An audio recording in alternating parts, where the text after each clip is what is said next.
చక్కని సీతకి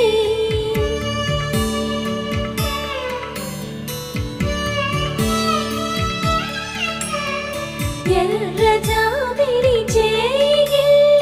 రాముడేడని అడుగుతుంటే